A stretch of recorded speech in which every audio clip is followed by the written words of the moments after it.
जय हिंद दोस्तों। आज मैं लेकर आया हूँ एक नया वीडियो जो काफ़ी मज़ेदार वीडियो होने वाला है और उसके साथ साथ इम्पोर्टेंट भी होने वाला है। आज का जो टॉपिक है वो एक अलग लेवल का टॉपिक होता है कि आपको क्वेश्चंस आसानी से मिलने वाले हैं, कंफर्म मिलने वाले हैं। तो लेकर स्टार्ट करते हैं इस टॉपिक को, जिसका नाम है शेयर फॉर फ्यूचर। आपने इस ऑफ शेयर के चैप्टर के अंदर एक टॉपिक पढ़ रखा है जिसका नाम है शेयर फॉर फ्यूचर।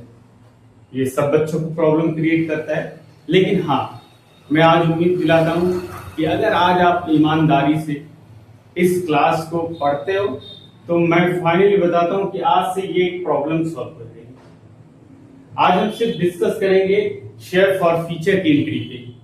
अभी रीइशू के लिए हम नेक्स्ट वीडियो लेके आएंगे और याद रखिएगा इससे भी इजी वे, इससे भी झक्कास पॉइंट्स उसके अंदर डिस्कस करने वाले हैं। चलिए देखते हैं क्या। तो शेयर फॉर फ्यूचर का मतलब होता है cancellation of shares. Share holder से कॉल किया जाता है कि लाके आप पैसा दीजिए, कंपनी को पैसा दीजिए, लेकिन कंपनी नहीं, शेयर होल्डर नहीं देते। तो उस केस में कंपनी क्या करती है, एक 14 डेज का नोटिस देगी इसको, शेयर होल्डर्स को नोटिस कि आप पैसा ला के दे दो, अदरवाइज आपके शेयर को हम क्या कर देंगे, फॉरफिट कर लेंगे, कैंसिल कर देंगे।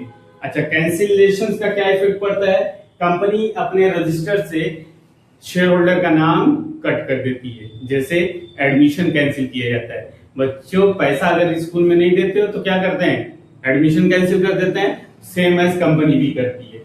तो आइए देखते हैं अच्छा एक्चुअल में होता क्या है। तो ये शेयर फॉर फ्यूचर के अंदर हम देखने वाले हैं कि नॉर्मल जर्नल एंट्रीज होती क्या है। तो जर्नल एंट्री के नाम पे आप देखेंगे तो दो अलग अलग केसेस हैं, एक issue of share at par, एक issue of share at premium का होता है। तो आज हम एक पॉइंट डिस्कस करने वाले हैं जिसके अंदर हम मैक्स टू मैक्स वो सारे पॉइंट्स डिस्कस कर लेंगे जो हमें पॉइंट्स हार्ड लगते हैं। तो जो हमारा नेक्स्ट वीडियो आएगा वो पहले सिक्योरिटीज प्रीमियम को लेके आएंगे, उसके बाद हम रीइशू पे बात करते हैं। तो चलिए देखते हैं कि एक्चुअल में हो क्या रहा है इसमें। तो इसकी एंट्री आसान है। क्या होता है, शेयर कैपिटल अकाउंट डेबिट कर लेते हैं और टू कॉल्स इन एरियर और टू शेयर फॉर फ्यूचर, ये जनरली एंट्री हमने सीखा है। अच्छा, इसके अंदर अमाउंट क्या लिखा जाता है, ये इंपॉर्टेंट है। तो इसके अंदर लिखा जाता है नंबर ऑफ शेयर फॉरफिटेड, कि कितना कंपनी ने शेयर फॉरफिट कर लिया है, इनटू कॉल्ड अप अमाउंट, कि कंपनी ने कितना कॉल्ड किया था, शेयर होल्डर से कितना पैसा मंगाया गया था, उस अमाउंट से मल्टीप्लाई कर देते हैं तो हमारा शेयर कैपिटल का बैलेंस पर आ जाता है। उसके बाद हम करते हैं to calls in arrear. Calls in arrear के अंदर वो अमाउंट लिखा जाता है जो शेयर होल्डर ने पे नहीं किया, उसे हम अनपेड अमाउंट भी कहते हैं। जैसे आपने देखा होगा कि कंपनी अलग अलग तरीके से कॉल्स करती है, application, allotment, first, final call, इस तरीके से। अगर शेयर होल्डर ने मान लो फर्स्ट कॉल और फाइनल कॉल का पैसा नहीं दिया तो वहां पर क्या कर सकते हैं, to share first call, to share final call भी आप लिख सकते हैं। ठीक है, उसके बाद लिखते हैं to share forfeiture. To share forfeiture में अमाउंट क्या लिखेंगे, जो एक्चुअल में रिसीव अमाउंट है, जो शेयर होल्डर से हमने रिसीव कर लिए अमाउंट। जैसे अभी हमने कहा कि फर्स्ट और फाइनल कॉल नहीं मिला, तो इसका मतलब आपको एप्लीकेशन और अलॉटमेंट का पैसा मिल गया, तो आप एप्लीकेशन एंड अलॉटमेंट के अमाउंट से यहाँ मल्टीप्लाई कर देंगे इनटू शेयर्स, तो वो हो जाएगा। और जो नहीं मिला वो कॉल्स इन एरियर के अंदर आ जाता है। आइए एक बहुत ही इंपॉर्टेंट चीज हम डिस्कस करने वाले हैं, जिसके लिए हमने प्रॉपर ये पॉइंट्स कुछ लिखे। सबसे मैंने यहाँ पर कॉल्ड अप अमाउंट निकालना कि शेयर कैपिटल के डेबिट करते वक्त कॉल्ड अप अमाउंट क्या होगा।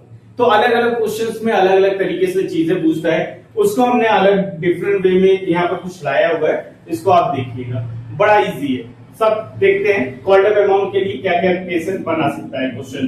तो पहला है when company called one particular amount, particular amount called कर रहा है। सपोज कंपनी ने कहा only 8 rupees called, 9 rupees called, 6 rupees called, and that case क्या करेंगे आप, तो आपका कॉल्ड अप अमाउंट वहां पर 8 रुपीज हो जाएगा। जैसे 8 कॉल्ड अप है, कहती है ना, स्टार्टिंग में आप देखेंगे शेयर फॉर फ्यूचर में तो लिखा रहता है कि कंपनी ने सिर्फ 8 कॉल्ड अप किया, तो दैट इज इजी।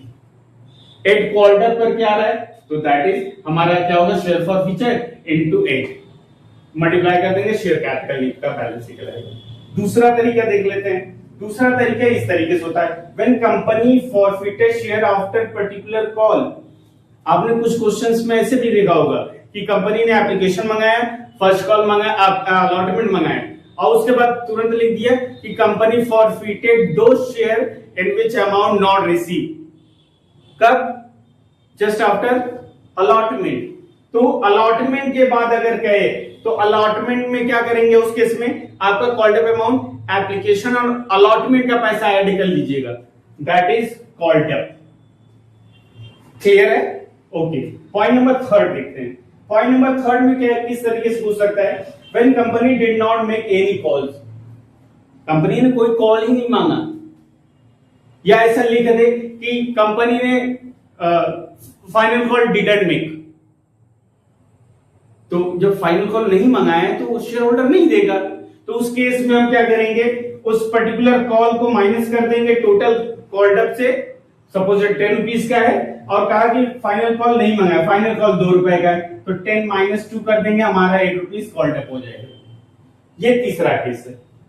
चौथा केस क्या है, when no special information given. कोई इंफॉर्मेशन नहीं है कॉल्ड अप का या आफ्टर फाइनल कॉल, या इन तीनों में से कोई केस नहीं दिया, तो उस केस में हम 10 रुपीज को ही हम क्या करेंगे, अपना कॉल्ड अप अमाउंट मान लेंगे। तो इस तरीके से हम चीजें आसानी से कर सकते हैं। तो ये सारे पॉइंट्स हमने डिस्कस कर लिए। अच्छा, अब आते हैं, एक एग्जांपल करते हैं जिससे हम आसानी से समझ सके कि इसके अंदर होने क्या है। ठीक है, चलिए इरेज करते हैं थोड़ा सा, आप देखिएगा।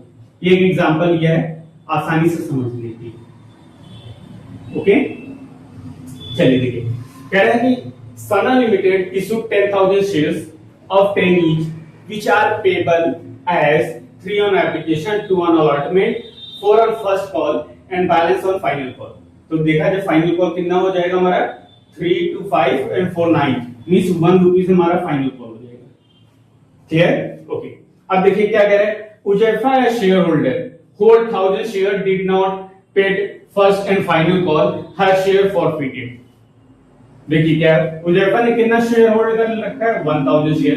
कितना नहीं पे किया, तो उन्होंने पे नहीं किया है फर्स्ट कॉल और फाइनल कॉल। अच्छा, यहाँ पर कॉल्ड अप क्या हो जाएगा, तो कॉल्ड अप इस केस में कुछ इंफॉर्मेशन नहीं दिया है, तो हम 4 वाली पॉइंट को लेके चलेंगे बच्चों। इस केस में हम 10 को कॉल्ड अप मानेंगे। कितना है, 1000 शेयर इनटू 10 कॉल्ड अप, कितना हो गया हमारा 10,000। करेक्ट। अच्छा, कितना नहीं रिसीव, अनपेड कौन सा है, तो आप यहां देखिए फर्स्ट कॉल और फाइनल कॉल। तो फर्स्ट कॉल हमारे पास 4 और फाइनल कॉल 5 रुपीज। तो 1000 इंटू 5 आप कर लेंगे तो आपको मिल जाएगा यहाँ पर 5000। ठीक है। अच्छा, सपोज 10,000 था, 5000 नहीं मिला, तो 5000 क्या हुआ होगा, मिल गया होगा।